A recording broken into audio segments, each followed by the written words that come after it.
తెలంగాణ రైతు సోదరులు ఒక అద్భుతమైన పథకాన్ని సక్సెస్ఫుల్గా అమలు చేస్తూ ఉన్నారు.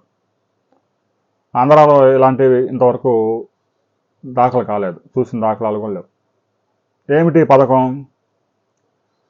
5 లక్షలు రైతుకి వడ్డీ లేని రుణం.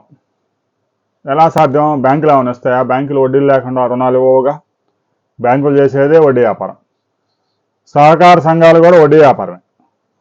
రైతుల దగ్గర అవసరమైతే వడ్డీ వసూలు చేస్తారు. ప్రభుత్వం కనుక ఆ వడ్డీలో కొంత పావలా కడితే ఆ పావలని రైతుల ఖాతాలు మరలా వేస్తారు. ఏదైనా బ్యాంక్ అంటే వడ్డీ వ్యాపారమే. డిపాజిట్లకి బ్యాంకులు వేసిన డిపాజిట్లకి 7% వడ్డీ ఇచ్చి దాన్ని 9%, 10%, 11, 12 రకరకాల రుణాలను బట్టి వడ్డీలు వసూలు చేసుకుంటూ ఉంటారు.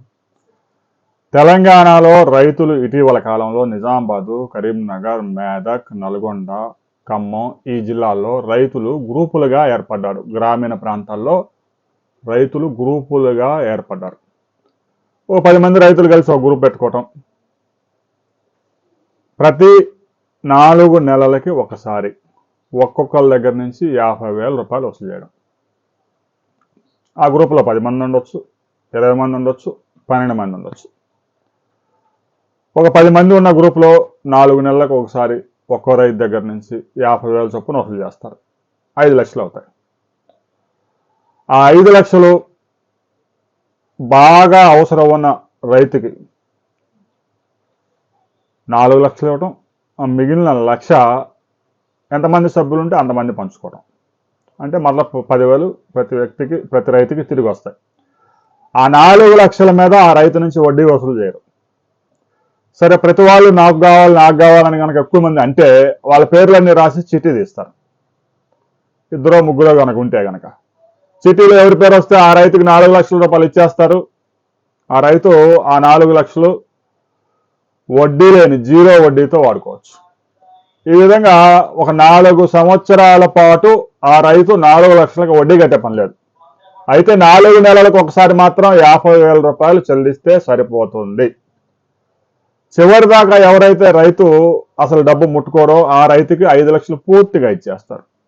ఆ రైతు చెల్లించేది మాత్రం 4 లక్షలు 4 సంవత్సరాల్లో. అది కూడా ఒకేసారి కాదు, ప్రతి 4 నెలలకు ఒక 50,000 చెల్లించుకుంటూ పోతాడు. అలా 4 సంవత్సరాలు చివరి వరకు ఉంటే ఆ 4 లక్షలతో పాటు 1 లక్ష రూపాయలు అదనంగా అతనికి వస్తాయి. ఇక ముందే ఉపయోగించుకున్న వాళ్ళకి ప్రయోజనం ఏంటంటే 0 వడ్డీ, 0, 4 లక్షలు 4 సంవత్సరాల పాటు 0 వడ్డీ.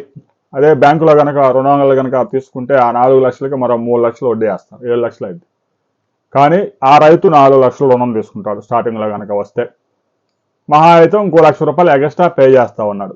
4 ఏళ్లలో 1 లక్ష రూపాయలు, అంటే పావలా వడ్డీ కూడా పడదు ఆ రైతుకి. ఈ పథకం సక్సెస్ఫుల్గా తెలంగాణలో విజయవంతంగా చాప కింద నీరులా అన్ని జిల్లాల్లో విస్తరిస్తూ ఉంది. డ్వాక్రా గ్రూప్ మహిళలకు ఎలాగైతే గ్రూప్ రుణం ఇస్తారో అలాగనే రైతులంతా కలిసి 10 మందో 15 మందో 20 మందో గ్రూపుగా ఏర్పడి వాళ్ళంతా ఒకసారి కూర్చొని మాట్లాడుకొని 4 నెలలకు 50,000 రూపాయలు వసూలు చేసి ఆ డబ్బంతా ఒకసారి పెట్టి ఎవరికి కావాలో అత్యవసరం ఎవరికి ఉందో చూసి ఆ రైతుకి ఇవ్వడం. ఎక్కువ మంది కనుక పోటీ పడితే చీటీ వేసి ఆ రైతుకి ఆ డబ్బు ఇస్తారు. గ్రూపులో ఏ ఒక్క రైతు డబ్బు కనుక కట్టడం మానేస్తే ఆ రైతులంతా కలిసి అతని మీద ఒత్తిడి తీసుకొస్తారు, వసూలు చేస్తారు. సక్సెస్ఫుల్గా వసూలు అవుతా ఉన్నాయి. ఈ కార్యక్రమం మీ ప్రాంతంలో మొదలైందా లేదా అనే వివరాలు ప్రతి రైతు కామెంట్ చేయండి. అద్భుతమైన పథకం, అన్ని ప్రాంతాలకి దీన్ని విస్తరించవచ్చు. ముఖ్యంగా మొలకనూర్ సహకార సంఘం దేశంలోనే ప్రఖ్యాతిగాంచిన సంఘం. ఆ ప్రాంతంలో కూడా ఈ పథకం సక్సెస్ఫుల్గా నడుస్తుంది. ఇప్పటికే ఈ పథకాన్ని మీరు ప్రారంభించి ఉంటే ప్రతి రైతు కామెంట్ చేయండి. అద్భుతమైన పథకం. రైతుకి 4 లక్షల రూపాయలు వడ్డీ లేని రుణం వస్తుందంటే ఎంతకంటే అద్భుతమైన పథకం మరొకటి ఉండదు. దీనికి సంబంధించి ప్రతి ఒక్కరూ కామెంట్ చేయండి.